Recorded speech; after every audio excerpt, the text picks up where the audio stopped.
Guys good morning, we are back. और मैं आया हूँ गोकर्णा बीच पर मॉर्निंग के नज़ारे देखने। आज हम एक्सप्लोर करेंगे टेम्पल्स, यहाँ के सारे बीचेस और यहाँ के वाटर राइड्स। बने रहिएगा गाइस एंड तक। बाय।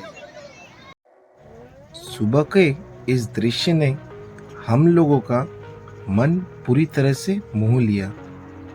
ये दृश्य बहुत ही आकर्षित था।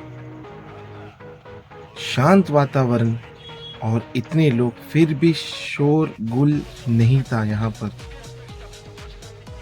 बहुत ही सुंदर दृश्य हमें दिखने मिला और ये तो बेस्ट पार्ट था उस दृश्य का, जो हमारे कैमरा में कैप्चर हो गया। अच्छा लगा होगा, प्लीज़ कमेंट कीजिएगा। बीच पर मस्ती करने के लिए पल्लवी और बच्चों ने भी एंट्री ले ली। कुछ ही दूर वहाँ पे चलते बहुत एक्साइटेड थे वो। कुछ ही दूर चलने के बाद उन्हें एक राइड दिखा और वो राइड था कैमल राइड, जो मुंबई में बहुत ही कम जगहों पर दिखाई देता है। कैमल राइड देखने के बाद उनका मन राइड करने के लिए किया और पहले आरोही और आधिरा गए। उन्होंने बहुत मज़ा किया because this is the first time जहाँ पे वो कैमल राइड कर रहे हैं और उनकी इतनी मज़ेदार राइड देखकर पल्लवी भी अपने आप को रोक नहीं पाई और पल्लवी ने भी इस राइड का मज़ा लिया। और ये राइड होने के बाद बच्चे निकल पड़े रेत में खेलने के लिए और उन्होंने वहाँ पर बहुत मज़ा किया। आप तो जानते ही हो, बच्चे जब रेत में खेलेंगे तो सबसे पहली चीज़ें जो वो बनाते हैं वो है एक कैसल। तो कैसल बनाने का बहुत प्रयास किया आधिरा ने, पर अंत में नहीं हो पाया और बीच पे उस सैंड में सारे लोग मस्ती करने के बाद चल पड़े समंदर की लहरों का मजा लेने। पल्लवी और बच्चों ने बहुत मजा किया यहाँ पर।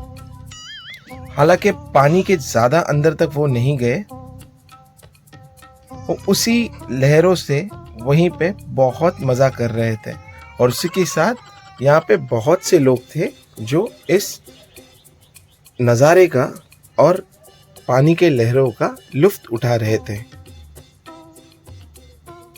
ये पानी इतना क्लियर था जो हमें मुंबई में नहीं देखने को मिलता। ये पानी की लहरें जब भी पैरों पे लगती, बहुत ज़्यादा ट्रांसपेरेंसी थी यहाँ। मन मोह लेने वाला ये दृश्य था। बीच पर बहुत सारी मस्ती करने के बाद हम निकल पड़े महाबलेश्वर टेम्पल की ओर। महाबलेश्वर टेम्पल जाने से पहले आइए जानते हैं महाबलेश्वर टेम्पल की कहानी। ये कहानी कुछ इस प्रकार है। रावण की माता रोज मिट्टी का शिवलिंग बनाकर उसकी पूजा करती थी।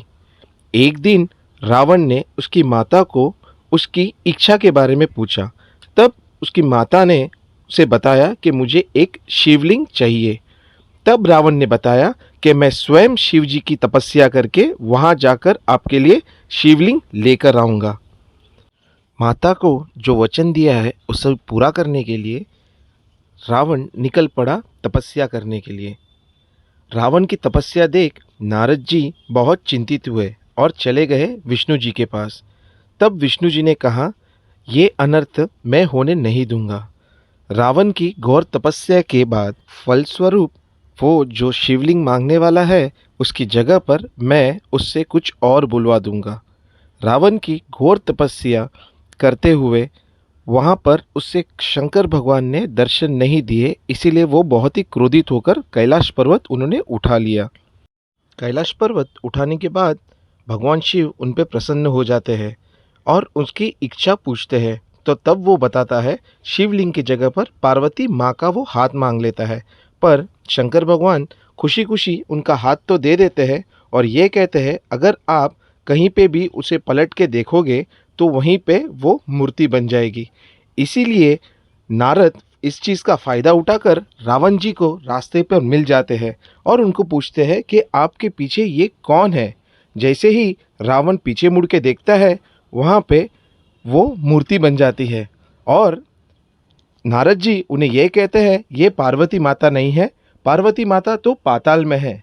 इसी स्वरूप वो पाताल में जाकर मंडोदरी से विवाह कर लेते हैं और विवाह करने के बाद वो जैसे ही लंका पहुंचते हैं, अपनी पत्नी को अपनी माता से मिलाते हैं। उनकी माता उन्हें याद दिलाती है कि आप शिवलिंग लेने गए थे और आप एक बहू लेकर आए। इसी का मतलब वो समझ जाते हैं कि हमारे साथ छल हुआ है। वो फिर निकल पड़ता है बहुत ही घोर तपस्या के लिए। बहुत वक्त तपस्या करने के बाद वो एक एक करके अपने सारे 10 सिर जो है वो काटना शुरू करता है। इसीलिए शंकर भगवान ये देखते हुए उस पर प्रसन्न हो जाते हैं। प्रसन्न होने के बाद उसे अपना शिवलिंग देने के लिए राज़ी हो जाते हैं। जैसे ही ये चीज़ नारद जी को पता चलती है, नारद जी तुरंत ही दौड़ पड़ते हैं भगवान गणेश की ओर, वहाँ से उनकी मदद लेने के लिए। गणेश जी उन्हें ये आश्वासन देते हैं कि शिवलिंग रावण लंका नहीं ले जा पाएगा। जैसे ही गणेश जी को ये पता चलता है, गणेश जी एक बालक का रूप लेकर निकल पड़ते हैं उसी रास्ते पे जहाँ से रावण जा रहा है। रावण एक ब्राह्मण होने की वजह से हर रूल्स वहाँ पे फॉलो करता था। जैसे ही शाम हो जाती है, वो संध्या वंदन करने के लिए निकल पड़ता है, पर शिवलिंग नीचे वो रख नहीं पाता। जैसे ही वो एक बालक को देखता है जो गणेश जी होते हैं, उनके हाथ में वो शिवलिंग देकर उसे ये कहता है कि आप इस शिवलिंग का देखभाल करो, मैं थोड़ी देर में आता हूँ। लेकिन बालक ये कहता है कि ये शिवलिंग बहुत वज़नदार है, मैं आपको 3 बार आवाज़ दूंगा, अगर आप नहीं आए तो मैं ये शिवलिंग नीचे रख दूंगा। जैसे ही रावण को वो 3 बार आवाज़ देते हैं, गणेश जी वो शिवलिंग नीचे रख देते हैं और उस शिवलिंग नीचे रखने की वजह से रावण बहुत ही क्रोधित हो जाता है और उस बालक के सिर पे वो वार कर देता है। वहीं पर गणेश जी की मूर्ति पत्थर की हो जाती है। रावण बहुत प्रयास करता है उस लिंग को निकालने के लिए, लेकिन वो असमर्थ रहता है। वो असमर्थ रहने की वजह से पूरी जोर लगा कर जब वो लिंग को खींचता है, उसके ऊपर का कपड़ा, उसके ऊपर बांधे हुए जो थ्रेड थे, वो सारी चीज़ें निकल जाती है और वो थिन दबिंद होकर इस सारी जगहों पर चले जाते हैं। और उनमें से एक पार्ट जहाँ पर शिवलिंग स्थापित हो गया था, वो जगह है गोकर्णा।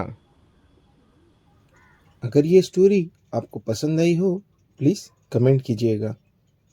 यहाँ के दर्शन लेने के बाद हम निकल पड़े महाबलेश्वर टेम्पल के दर्शन लेने के लिए। ये है महाबलेश्वर टेम्पल का मुख्य द्वार। हालांकि अंदर किसी भी प्रकार की फोटोग्राफी अलाउड नहीं है, फिर भी मैंने बहुत प्रयास किया और आपको अंदर के थोड़े दृश्य दिखाता हूँ। वीकेंड के जाने से हमें बहुत ज़्यादा भीड़ मिली, फिर भी भगवान के अच्छे दर्शन हो पाए। यहाँ से दर्शन करने के बाद हमने परिक्रमा की और यहीं हम निकल पड़े महागणपति देवस्थान की ओर। महागणपति देवस्थान वही है जहाँ भगवान श्री गणेश ने रावण से ली हुई शिवलिंग नीचे रख दी थी और क्रोधित होकर रावण ने उनके सिर पर प्रहार कर दिया था। जैसे ही प्रहार किया, उसके बाद वहाँ गणेश जी स्वयं पत्थर की मूर्ति बन गए। ये है गोकर्णा के महागणपति मंदिर। जो महाबलेश्वर टेम्पल के बगल में ही है। हम बैठे हैं यहाँ नाश्ता करने के लिए। अगेन जैसे मॉर्निंग में नाश्ता किया था वहाँ का व्यू और यहाँ का व्यू, लुक एट दिस।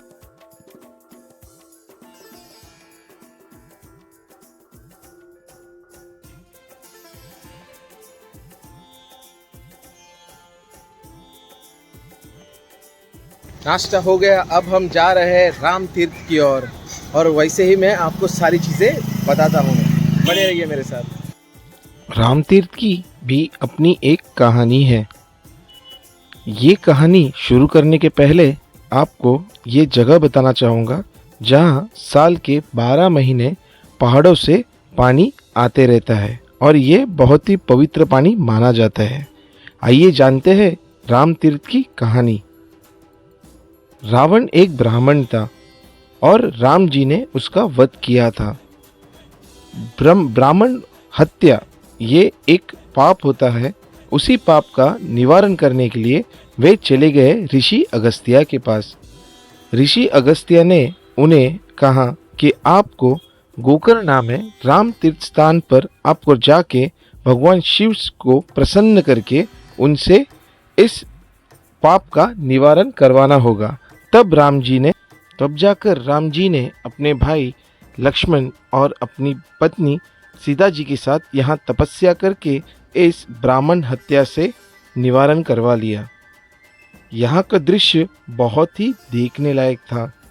यहाँ कुछ समय बिताने के बाद हम आगे की ओर चल पड़े। ये दृश्य बहुत ही बढ़िया था।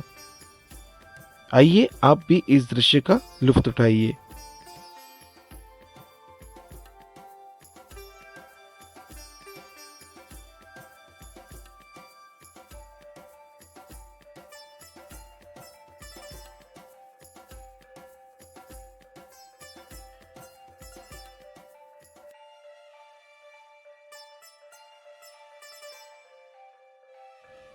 राम तीर्थ के पवित्र स्थान पर दर्शन करने के बाद हम निकल पड़े मार्केट की ओर और मार्केट में हमें सबसे पहले ही एक शॉप दिखाई दी जहां मसाले की बहुत सारी वैरायटीज थी।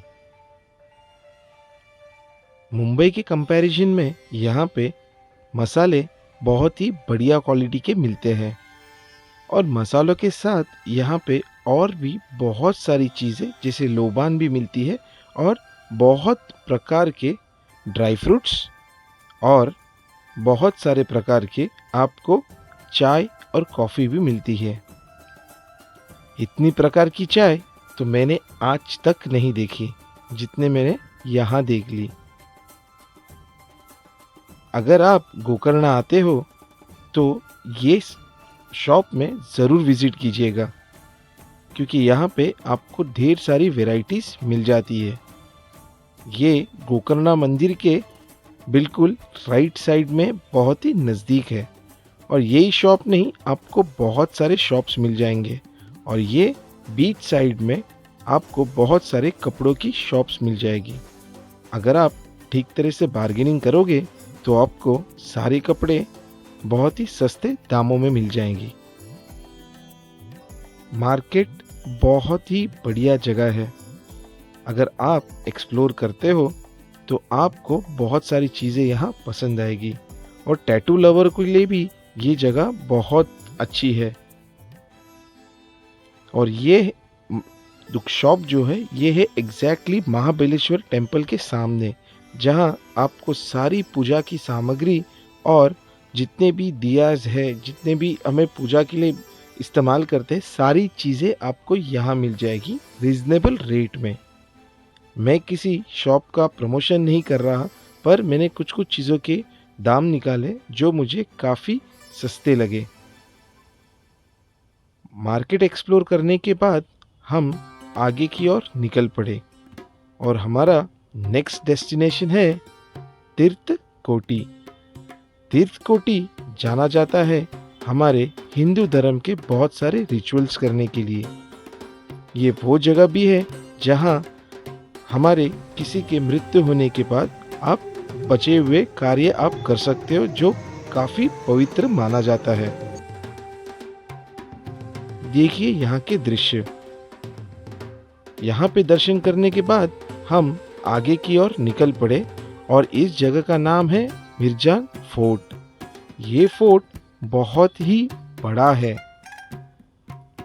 इसके इतिहास के बारे में मुझे काफ़ी ज़्यादा तो पता नहीं है, पर यहाँ के दृश्य सच में देखने लायक है और ये सही में बहुत ही बढ़िया और बड़ा फोर्ट है। देखिए मेरे साथ।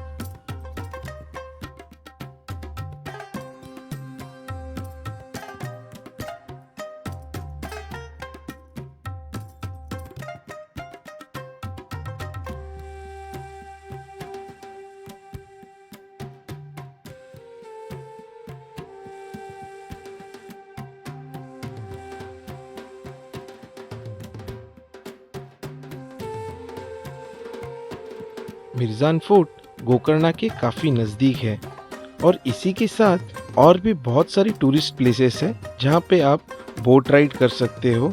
ये सारी जानकारी है। उसी के साथ यहाँ पे बीचेस भी बहुत है, जैसे आप पैराडाइज बीच जा सकते हो, आप विभूति फॉल्स जा सकते हो, आप याना केव जा सकते हो, आप कुडले बीच जा सकते हो और सबसे बढ़िया आप ओम बीच भी जा सकते हो।